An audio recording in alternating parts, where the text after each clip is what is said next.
नमस्कार विद्यार्थियों। अपने बिजनेस स्टडीज में अभिप्रेरणा चैप्टर पढ़ रहे थे, जिसको अपन ने कल कंप्लीट कर लिया था लास्ट क्लास में। तो ये चैप्टर आपको अच्छे से समझ में आ गया होगा, आपको याद हो गया होगा, जिसमें अपन ने अभिप्रेरणा का अर्थ, अभिप्रेरणा की विशेषताएं, अभिप्रेरणा की परिभाषाएं, अभिप्रेरणा की तकनीकें, अभिप्रेरणा की आवश्यकता, अभिप्रेरणा का महत्व, अभिप्रेरणा की विचारधाराएं, जिसमें अपन ने प्रमुख रूप में 4 विधानों एब्राहम मास्लो की अपन ने आवश्यकता क्रम विचारधारा, अर्जबर्ग की द्विघटक विचारधारा, विलियम ओची की अपन ने जेड विचारधारा और मैकग्रेगर की अपन ने एक्स व वाई विचारधारा, इन 4 विचारधाराओं को इस चैप्टर में अपन ने अच्छे से डिटेल में पढ़ लिया। आज मैं आपका जो है टेस्ट लूँगा, तो मैं आपको कुछ है जो प्रश्न बता रहा हूँ, आपको इन प्रश्नों को अपनी ईमानदारी से पूर्णतया जितना आपको आता है उतना, यानी कि आपको पूर्ण ईमानदारी से क्या करना, टेस्ट देना है। आपको जो मैं प्रश्न बता रहा हूँ, ये प्रश्न आपको पेज लेना है, उसमें इनके आंसर लिखने हैं और इसके बाद आपको ग्रुप के अंदर उनकी आपका नाम लिखे और आपको क्या करना है, सेंड करना है। ये काम आपको आज करना है। और ये टेस्ट आप हैं, ये लेक्चर हैं, स्टार्ट होते ही आप इस टेस्ट को देने बैठ जाएं और आप अपना टेस्ट कंप्लीट करके अपनी ईमानदारी से ग्रुप में भेज देंगे। जितने भी जुड़े हुए ग्रुप में सभी को टेस्ट देना है, जो भी 12th कॉमर्स के विद्यार्थी हैं। आपको जो क्वेश्चन है वो क्वेश्चन जो है 10 नंबर का आपका टेस्ट रहेगा, जिसमें आपका 5 नंबर क्वेश्चन है। आपको एक ये करना है, हर्जबर्ग आरोग्य तत्वों को समझाए, 1 नंबर का क्वेश्चन है ये। इसके अलावा आपके अभिप्रेरणा की 2 तकनीकों के नाम बताइए, ये क्वेश्चन करना है 1 नंबर का। ये 2 क्वेश्चन हो गए आपके 1-1 नंबर के। इसके अलावा आपको एक ये क्वेश्चन करना है, अभिप्रेरणा की 4 विशेषताएं लिखी, ये 2 नंबर का है। और इसके अलावा आपको जो है मास्लो है, इसकी समय अपनौतिक आवश्यकता वर्णन करना, ये आपके 1-2 नंबर का क्वेश्चन है। आपकी टोटल क्वेश्चन हो गए, देखो अभी तक 4 क्वेश्चन और नंबर हो गए आपकी 6 नंबर के। और एक क्वेश्चन जो आपके हैं ये करना आपको जो है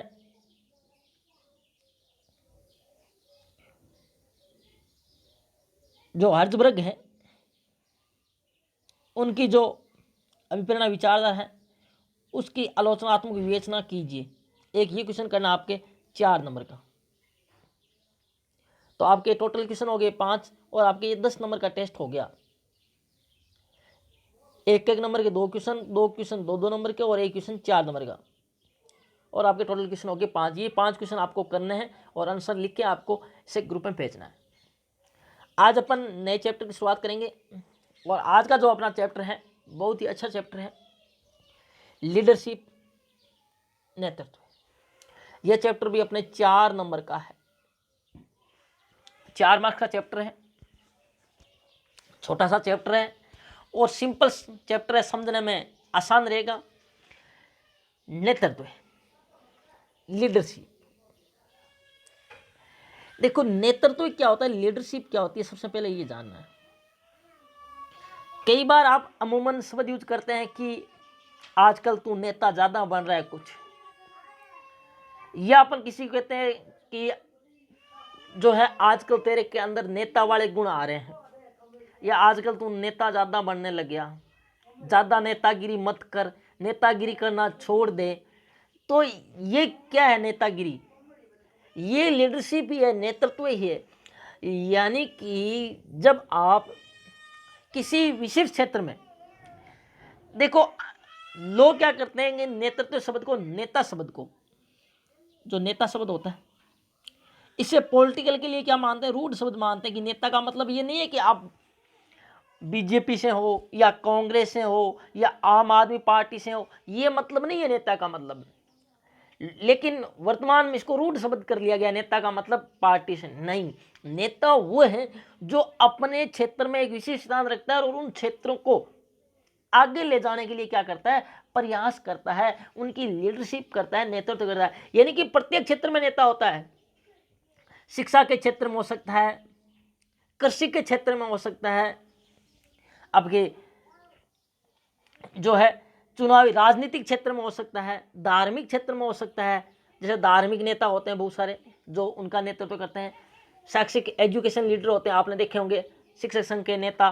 तो यानी कि नेता का मतलब ये नहीं होता कि पॉलिटिकल से, नेता का मतलब या नेतृत्व का मतलब है कि जो नेता वह व्यक्ति होता है। नेता कौन होता है, नेता वह व्यक्ति होता है जो क्या करता है, एक अपना विशिष्ट स्थान रखता है और उसकी क्या करता है, लीडिंग करता है, उसको आगे ले जाने के लिए, उसका क्षेत्र का क्या करता है, आगे ले जाने के लिए क्या करता है, प्रयास करता है।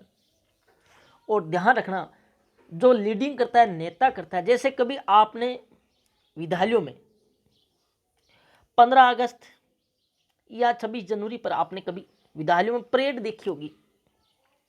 परेड का आयोजन किया जाता है और परेड के आगे एक लड़का चलता है जिसके हाथ में ध्वज पकड़ा दिया जाता है।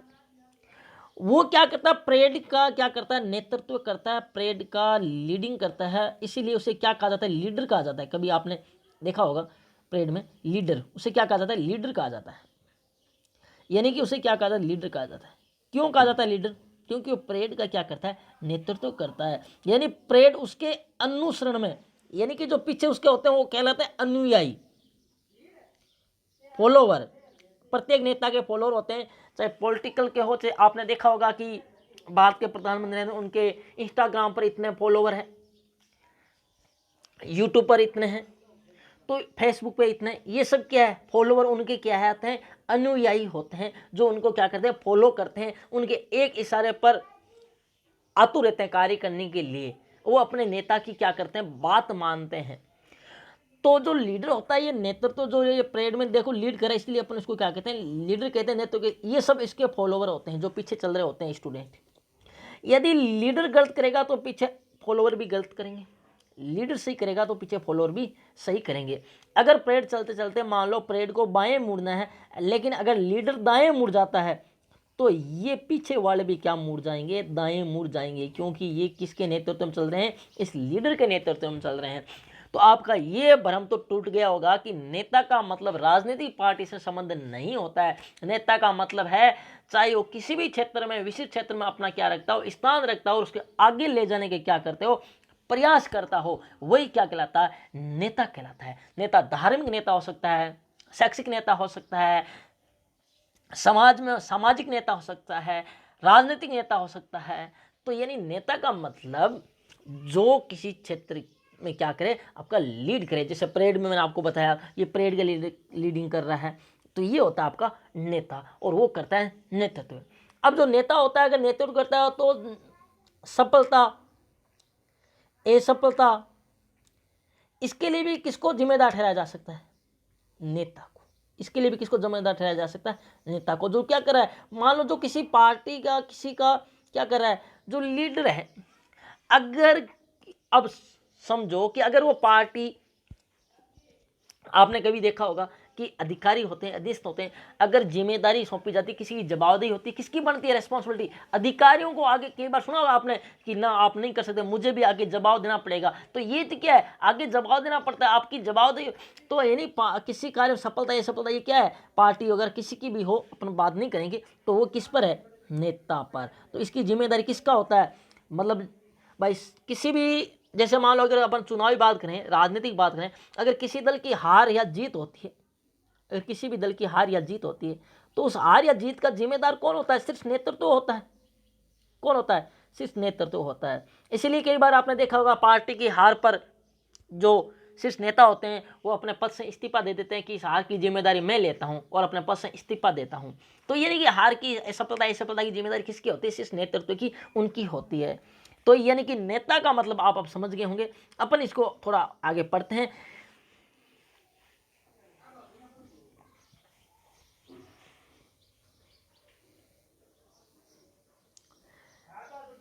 तो आप सभी को जैसा पता होगा कि ये जो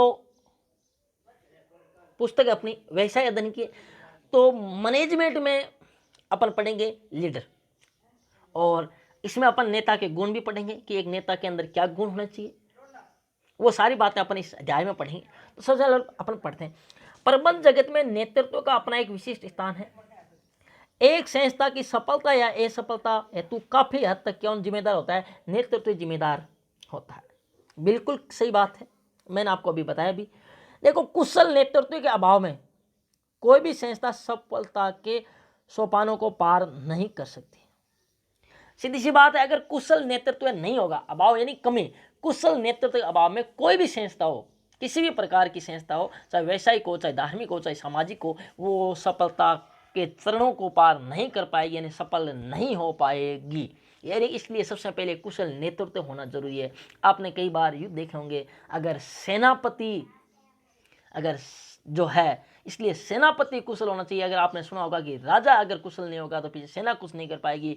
यानी कि राजा जो उनका नेतृत्व कर रहा है, चाहे सेनापति सेना का, वो क्या होना चाहिए? आगे एक मजबूत होना चाहिए, कुशल नेतृत्व वाला होना चाहिए। तभी उसके पीछे है सारी प्रजा, सेना जो भी है, उसके पीछे कार्य करने के प्रति आतुर रहेगी और आप सफलता के चरणों को पार कर सकते हैं। यानी कि नेतृत्व के बिना कुछ भी संभव नहीं है, यानी कि नेतृत्व होना बहुत जरूरी है। कई बार आपने देखा होगा कि नेतृत्व का, मैं आपको एक सटीक उदाहरण देता हूँ, कई बार आपने लड़ाई झगड़े में देखा होगा कि कई बार बुला लेते हैं कि लड़ाई झगड़े में चल, मैं तुम्हारे साथ हूँ। देखो, ये इतना सा शब्द होता है ना, मैं आपके साथ हूँ, ये शब्द बहुत कारगर होता है। कई बार कहते हैं ना कि लड़ाई झगड़ा हो जाता है कि उसको पीटने चलना है, तो बोला हाँ हम आपके साथ हैं। तो अब देखो, वो पीछे बेक में खड़े हैं, यानी फिर उसको पीट आते हैं कि उनके पीछे, उनको चिंता नहीं है, क्योंकि उनके पीछे अपना नेता अपने क्या है? साथ है। जब तक नेता अपने साथ है तब तक उन अनुयायियों को कोई परेशानी नहीं आती। इसलिए आगे देखो, प्रत्येक संस्था में समूह द्वारा की जाने वाली विभिन्न क्रियाओं के सर्वश्रेष्ठ निष्पादन कुशल नेतृत्व से ही संभव है। देखो, सभी को साथ में लेकर चलने के लिए क्या होना चाहिए? नेतृत्व होना चाहिए। और जहां पर विशेष तौर पर, जहां पर सफलता ग्रुप में डिपेंड है, यानी कि किसी संगठन की सफलता या सफलता अगर ग्रुप पर, समूह पर, यानी जहां पर आदमी मिलकर के काम करते हैं तभी वो सफल हो पाती है। जैसे मान लो ये 50 आदमी हैं, अब इन 50 आदमियों के बीच में समन्वय बना होना भी बहुत जरूरी है कि इनके अंदर लड़ाई झगड़ा नहीं हो, सारे एकीकृत हो, सम्मिलित रूप से काम करें। तो इनके ऊपर लीडर भी होना चाहिए। और देखो, लीडर दमदार होना चाहिए कि लीडर की बात नीचे तक जाए और सभी माने लीडर की बात। कई बार लीडर ऐसा व्यक्ति बन जाता है जिसकी बात अनुयायी मानते नहीं है। तो लीडर एक दमदार होना चाहिए, यानी लीडर की बात को ये माने, और लीडर के अंदर ये एक आर्ट होना चाहिए कि वो अपनी बातें वो अपने अनुयायियों से मनवा सके, इस प्रकार से कहें। तो जहां पर समूह के रूप में कार्य किया जाता है, वहां पर तो इनका ये कि सारे के सारे जो अनुयायी है, कर्मचारी है, ये अच्छा परफॉर्मेंस करे। इसके लिए तो कुशल नेतृत्व होना अति आवश्यक है। बिना कुशल नेतृत्व के सामूहिक क्रियाओं से तो आप कार्य, जहां पर सामूहिक रूप से कार्य करना होता है, आप सफलतापूर्वक नहीं करवा सकते। यहां तक भी माना जाता है कि कोई भी संस्था तभी सफल हो सकती है जब उसका प्रबंधक अपनी नेतृत्व भूमिका का सही निर्वहन करता है। देखो, पीटर ड्रकर है, ये ट्रकर नहीं है, इनका नाम ड्रकर है। इनके शब्दों में क्या कहा? देखो उन्होंने, प्रबंधक किसी व्यावसायिक उपक्रम का प्रमुख एवं दुर्लभ प्रसाधन यानी साधन है, सामग्री है। अधिकांश व्यावसायिक प्रतिष्ठानों के असफल होने का प्रमुख कारण एक कुशल नेतृत्व ही है। इस बात को ध्यान कर लेना कि अगर कोई संगठन, राजनीतिक, धार्मिक, सामाजिक, व्यावसायिक, शैक्षिक अगर असफल हो रहा है तो सीधी सी बात है, वहाँ पर है एक कुशल नेतृत्व है, यानी कि वहाँ पर लीडरशिप नहीं है। सभी अपने आप में नेता बने बने घूम रहे हैं। जिस संस्था के अंदर सभी नेता बन जाते हैं, फिर वो संस्था कभी नहीं चलती है। तो यानी कि उस संस्था के अंदर किसका अभाव है? नेतृत्व का अभाव है। आप समझ गए होंगे कि मैं किसकी तरफ इशारा कर रहा हूँ, आप ताकि तरोताज़ा जो अपने वातावरण में घटित हो रहे हैं उन उदाहरणों से अपन समझ सकते हैं इस चैप्टर को। ये जितने भी व्यवसाय दिन में चैप्टर हैं, ये आपके वास्तविक जीवन से जुड़े हुए चैप्टर हैं, इसलिए वास्तविक जीवन के माध्यम से आप इनको समझेंगे तो आपको समझने में और आसानी होगी। तो ये चीज़ आपको समझ में आ गई होगी। तो पीटर ड्रकर ने क्या कहा कि जो भी व्यवसाय संगठन है वो अधिकांशतः अगर असफल होते हैं तो उनके पीछे कारण प्रमुख कारण है कि वहां पर नेतृत्व नहीं था, कुशल नेतृत्व का अभाव था।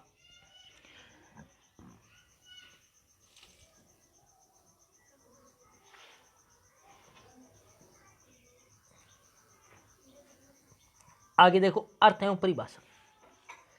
नेतृत्व को अलग अलग दृष्टिकोणों से परिभाषित किया गया है। व्यवहारवादी प्रबंध शास्त्र ने इसे दूसरे व्यक्तियों को प्रभावित करने की प्रक्रिया के रूप में परिभाषित किया। देखो व्यवहारवादी, देखो अलग अलग विद्वान होते हैं, अलग अलग उनकी विचारधाराएं होती हैं। जैसे आपने, अगर मैं मनोविज्ञान की भाषा से बात करूं तो एक व्यवहारवादी होते हैं जिन्होंने व्यवहार पर बल दिया, जैसे कि व्यवहारवाद का जनक कहा जाता है जेबी वाटसन को, ठीक है। उसी प्रकार जो व्यवहारवादी थे वो व्यवहार को ज्यादा महत्व देते हैं, इसलिए इन्होंने कहा कि दूसरे व्यक्तियों को प्रभावित करने की प्रक्रिया है। क्या है कि जो नेता होता है वो क्या करता है, दूसरे लोगों को क्या करता है, अपनी कला से क्या करता है, प्रभावित करता है और उन्हें अपने क्या बनाता है, अनुयायी बनाता है। देखो हर कोई व्यक्ति प्रभावित नहीं कर सकता, इसलिए ध्यान रखना कि हर कोई है जो नेता नहीं बन सकता। ध्यान रखना, ये आगे लाइन भी आएगी, अपने पंक्ति भी आएगी, इसलिए मैं इस बात को यहां पर गौर कर लेना। अभी भी ऐसा नहीं है कि हर कोई लीडिंग कर ले, नहीं, बिल्कुल पॉसिबल नहीं है। वहीं प्रबंध शास्त्रियों ने देखो क्या कहा, इसे उद्देश्य प्राप्ति के लिए दिशा निर्देशन के रूप में परिभाषित किया। देखो जो देखो मैनेजमेंट है ना, जो प्रबंध शास्त्री है वो अपने ढंग से सोच रहे हैं, उनको मैनेजमेंट की दिखती है, और व्यवहारवादियों को व्यवहार दिखता है। तो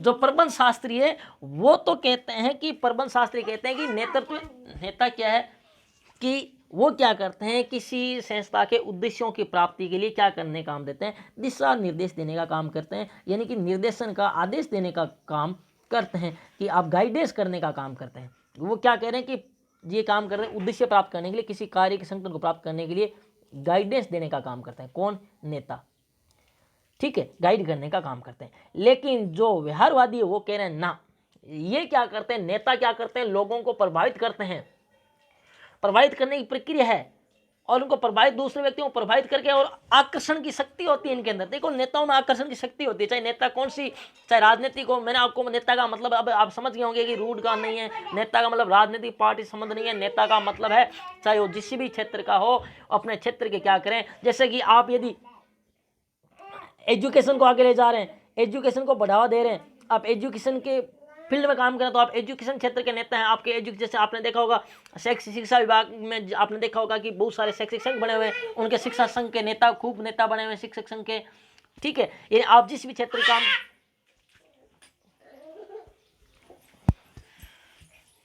तो वो सब क्या कहलाते हैं, अपने क्षेत्र के क्या कहलाते हैं, नेता कहलाते हैं। तो प्रबंध शास्त्री तो इस बात को इनकार करते हैं कि जो आपके दिशा निर्देशन संबंधित,